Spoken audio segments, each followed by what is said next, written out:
آج آپ نے دیکھا کہ حکومت کا ایک فیصلہ ہے کہ جو پیٹرول کی قیمتیں ہیں وہ اس کا فائدہ عوام کی بجائے جو اس سے رقم بچے گی وہ ہم بلوچستان کے اوپر خرچ کریں گے. آپ حکومت کے اس فیصلے سے اتفاق کرتے ہیں؟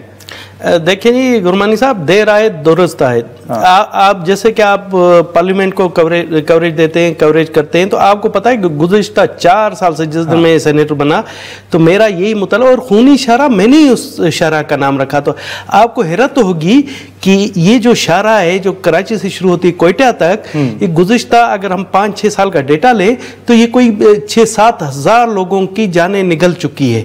اور اسے ہم نہ صرف خونی شارہ کہتے ہیں بلکہ دہشت گرد شارہ کہتے ہیں. اتنے لوگ دہشت گردی میں نہیں مارے گئے جو یہاں سنگل سڑک ہونے کی وجہ سے اس شارہ پر کتنے بچے یتیم ہوئے، بہت زیادہ قیمتی جانیں ضائع ہوئی. تو میں سمجھتا ہوں کہ اگر وزیر اعظم شہباز شریف نے جو یہ اقدام کیا ہے یہ وقت کی ضرورت تھی. اور یہ دیکھیں یہ پروجیکٹ ابھی بھی پی ایس ڈی پی میں شامل ہے مگر اس کی ایلوکیشن اتنی تھی کہ یہ پروجیکٹ اس ایلوکیشن کے حساب سے 20 سال میں بھی کمپلیٹ نہ ہوتا. مگر کل جو جس طرح سے وزیر اعظم صاحب نے اعلان کیا تو اس سے میرے خیال میں بلوچستان میں ایک خوشی کی لہر دوڑ گئی ہے.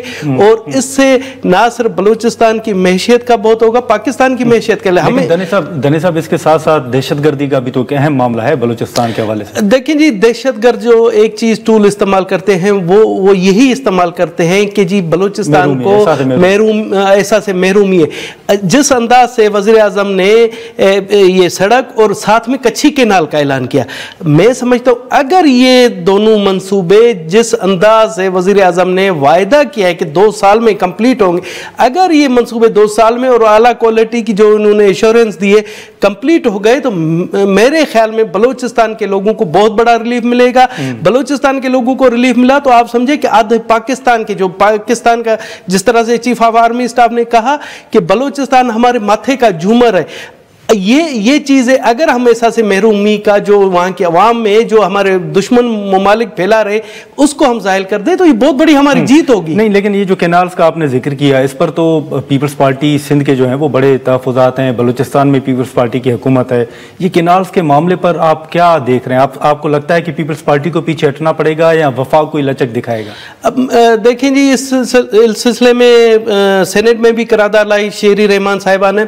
تو میرا سب سے اہم مقصد ہے ہمارے صوبوں کے درمیان ایک جو آپس میں انڈرسٹینڈنگ نہیں ہے. اگر ٹیلی میٹر سسٹم نافذ کیا جائے اور پنجاب اپنے حصے کا پانی لے، سندھ اپنے حصے کا، اسی طرح سے سندھ سے ہمیں بلوچستان کو گلا ہے پانی کے حوالے سے کہ ہمارا جو 5% جو بلوچستان کا پانی ہے اس میں سے وہ سندھ کے راستے سے آتا ہے کیونکہ ہمارے پاس سندھ کے سکھر بیراج سے آتا ہے.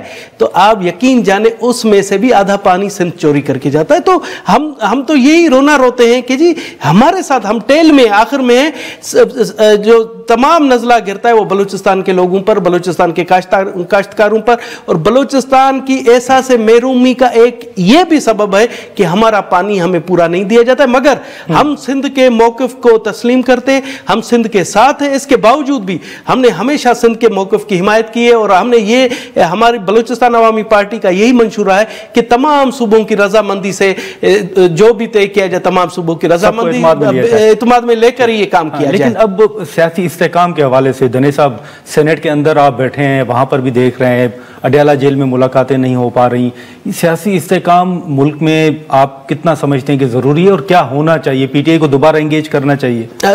اس میں کوئی دو رائے نہیں ہے کہ جب تک سیاسی استحکام نہیں ہو تو معیشت مستحکم نہیں ہوتی، لوگوں کو ریلیف نہیں ملتا ہے. اس میں کوئی دو رائے نہیں. مگر اب آپ دیکھیں کہ اگر آج سے 1 سال پیچھے 1.5 سال پیچھے جائیں تو پی ٹی آئی کے پاس بہت سے کارڈ تھے جو انہوں نے ضائع کر دیے. اب میرے خیال میں معیشت بھی اپنے ڈگر پر چل رہی ہے، جس طرح سے کراچی اسٹاک ایکسچینج اور جس طرح سے فارن ریمیٹنس آئی ہے ہمارے یہاں. تو یہ ریکارڈ ہے.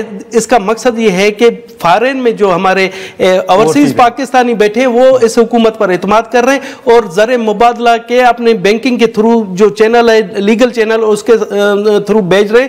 تو اس سے میں سمجھتا ہوں کہ ایک واضح پیغام ہمارے دوستوں کو جا رہا ہے کہ جی وہ اپنے پتے کھو چکے ہیں.